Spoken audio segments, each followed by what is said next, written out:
Assalamualaikum warahmatullahi wabarakatuh. Perkenalkan, nama saya Muhammad Desimal dengan NPM 2103101025 dari Paralel D dari grup A sesi D3. Di sini saya akan memaparkan atau menjelaskan mengenai modul 7 dengan judul Praktikum Iodometri dan Permanganometri.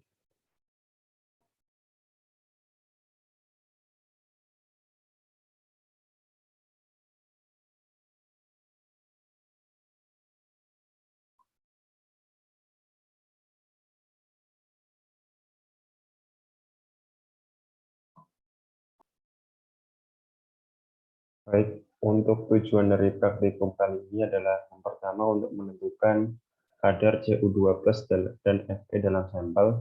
Yang kedua untuk mengetahui reaksi-reaksi yang terjadi pada percobaan. Dan yang ketiga untuk mengetahui konsentrasi larutan KMnO4 dan Na2SO3 hasil standarisasi.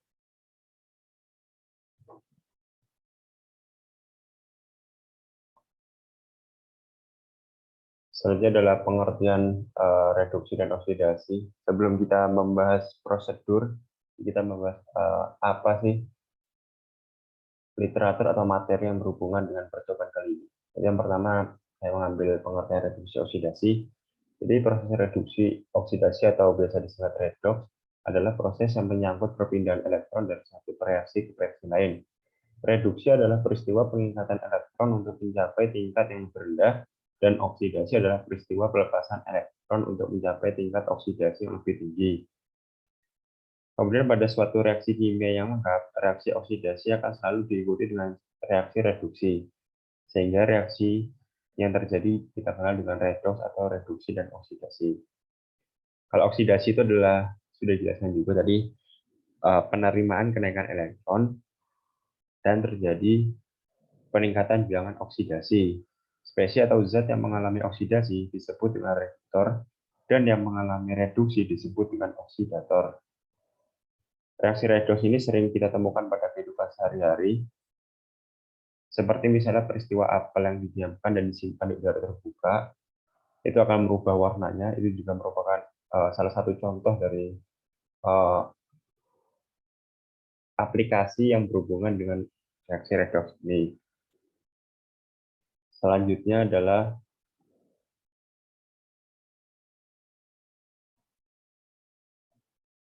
pengertian iodometri. Jadi pengertian iodometri adalah suatu analisa volumetrik untuk menetapkan kadar suatu oksidator secara tidak langsung, yaitu dengan menambahkan Ki ekses lebih dulu, baru dititrasi dengan larutan standar. Dan ini umumnya menggunakan Na2S2O3.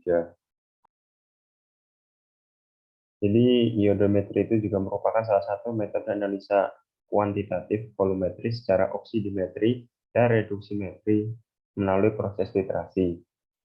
Titrasi oksidimetri adalah titrasi terhadap larutan zat reduksi atau reduktor dengan larutan standar zat pengoksidasi.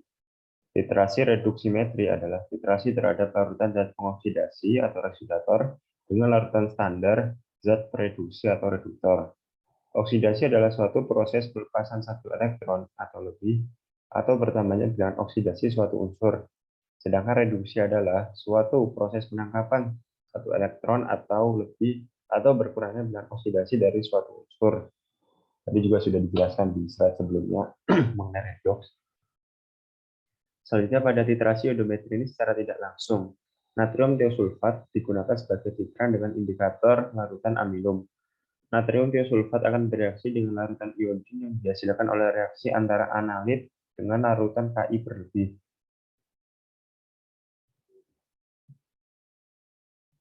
Selanjutnya,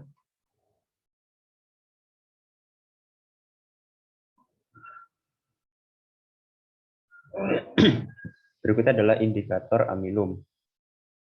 Jadi aminum merupakan indikator yang kuat terhadap iodin, yang akan berwarna biru bila suatu zat positif mengandung iodin. Alasan menggunakan indikator aminum adalah harga murah, mudah didapat, perubahan warna pada saat TAT itu jelas, reaksi spontan atau tanpa pemanasan, dapat dipakai sekaligus dengan iodimetri, sedangkan kekurangannya adalah tidak stabil atau mudah terhidrolisa, mudah rusak atau terserang bakteri dan sukar larut dalam air.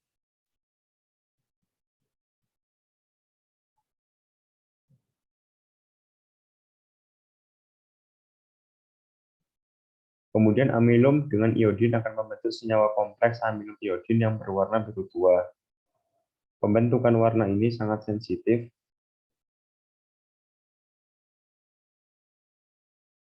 Pembentukan warna ini sangat sensitif dan terjadi walaupun I2 yang ditambahkan dalam jumlah yang sangat sedikit. Jadi walaupun penambahan I2-nya itu cukup sedikit, tapi hasil warna yang diperoleh itu bisa cukup spesifik atau jelas. Titrasi redoks yang biasa menggunakan indikator amilum adalah iodimetri dan iodometri.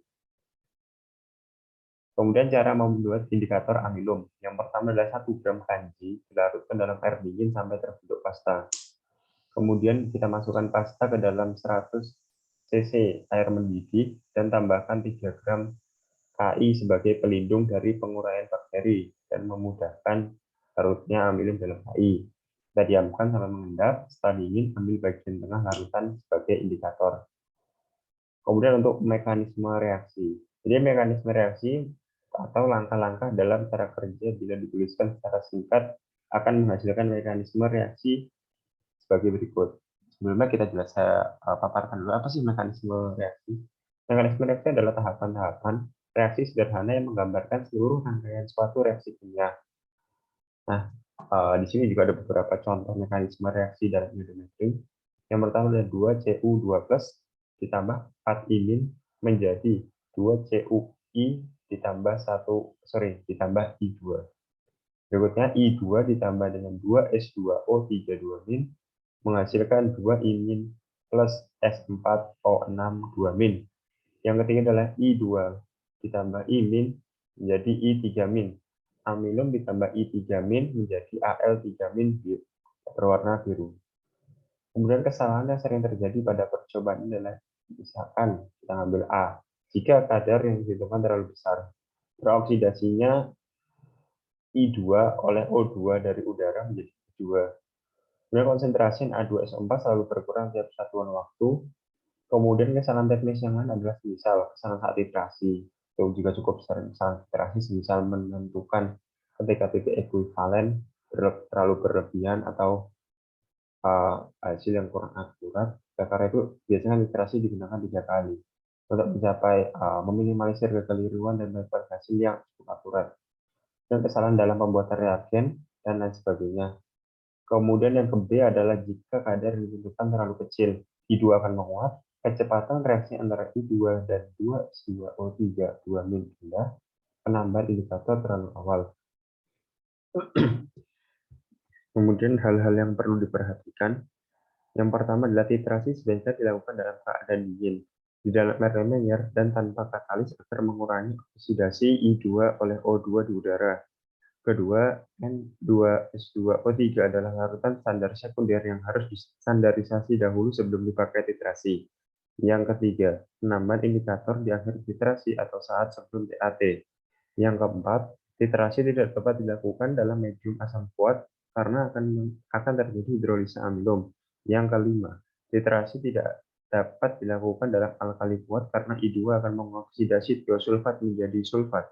Keenam, larutan standar N2S2O3 harus dilindungi oleh cahaya karena cahaya membantu aktivitas bakteri hidrofus yang mengganggu. Berikutnya, tadi kan kita di awal sudah menjelaskan mengenai apa sih iodometri. Selanjutnya kita akan menjelaskan mengenai permanganometri. Jadi permanganometri adalah salah satu analisa kuantitatif volumetri dengan menggunakan larutan standar KMNO4 atau kalium permanganat berdasarkan reaksi redoks atau induksi oksidasi. Sebelum digunakan untuk titrasi, larutan KMNO4 harus distandarisasi lebih dulu, sebab KMNO4 mudah terreduksi oleh cahaya. Zat yang sering digunakan adalah H2C2O4, 2H2O, dan atau FeSO4, K4 FeCN6. Kemudian permanganometri juga bisa digunakan untuk menentukan kadar belerang, nitrit, fosfit, dan sebagainya. Cara titrasi permanganometri ini banyak digunakan dalam menganalisa zat-zat organik. Kalium permanganat telah digunakan sebagai pengoksidasi secara meluas lebih dari 100 tahun. Jadi ini sudah cukup lama.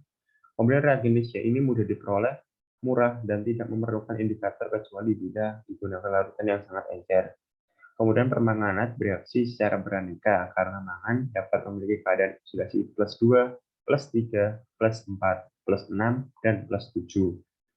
Titrasi permanganometri dilakukan dengan bantuan pemanasan kurang lebih 70 derajat Celcius untuk mempercepat reaksi. Pada awal reaksi titrasi, warna merah mantap untuk beberapa saat yang menandakan reaksi berlangsung lambat. Oke, kita ke selanjutnya adalah titrasi permanganometri. Titrasi dengan KMNO4 dapat berlangsung menurut 3 cara. Yang pertama adalah dalam larutan asam untuk menitrasi zat-zat secara langsung.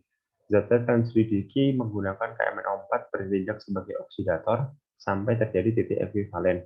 Ion MnO4 min akan tereduksi. Reaksi MnO4 min ditambah 6H min ditambah 5E menjadi Mn2 plus 4H2O. Untuk membentuk suatu asam, suasana asam, dalam larutan digunakan H2SO4 encer, tetapi tidak dapat digunakan HCl, sebab HCl tereduksi menjadi Cl2. Yang kedua, dalam suasana asam, untuk menitrasi secara langsung dilakukan dengan menambahkan zat reduksi berlebih, lalu setelah proses reduksi selesai, sisa zat reduksi dititrasi kembali dengan KMNO4. Penambahan warna ini oleh penambahan KMNO4 tidak permanen, sebab warna ini lama-kelamaan akan memucat. Ini disebabkan reaksi antara 2MnO min ditambah 3Mn2 plus ditambah 2H2O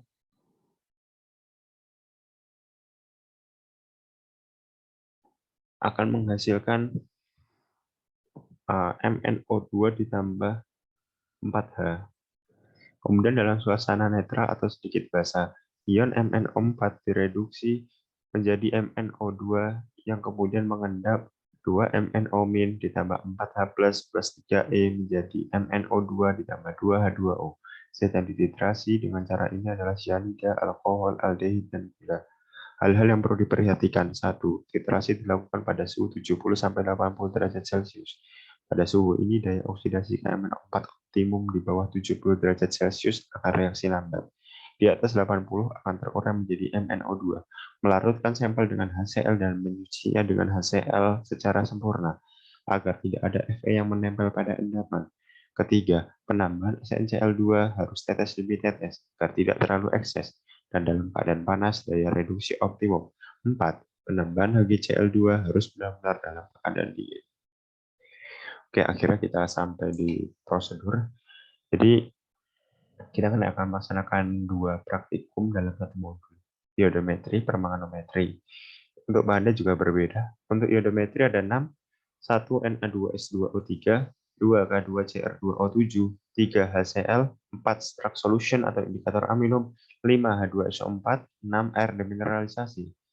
B. Permanganometri, KMNO4, Na2CO2O4, H2SO4, air demineralisasi, HCl, SnCl2, HgCl2. Prosedur iodometri. 1. Standarisasi N2S2O3 dengan K2Cr2O4.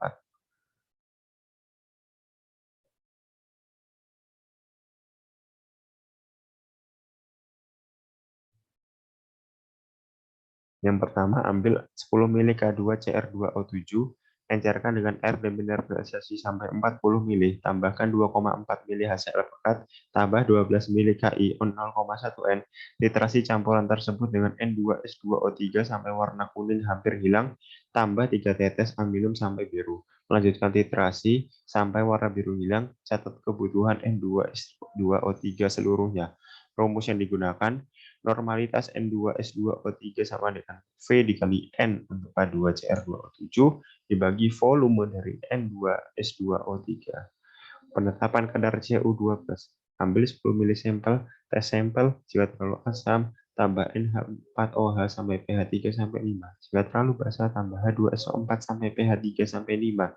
3. Masukkan 12 mili Ki 0,1 N. 4. Titrasi dengan N2S2O4, O3 sampai warna kuning hampir hilang. Keempat, titrasi dengan N2S2O3 sampai warna kuning menghilang. 5. Tambahkan 3 tetes indikator aminum sampai biru. 6. Lanjutkan titrasi sampai warna biru hilang. 7. Catat kebutuhan. Dan 8 adalah perhitungan. Kadar CO2 plus V dikali N dikali BM kali 1000 per volume. Kadar CO2 plus V dikali N dikali BM dikali 1000 per 10.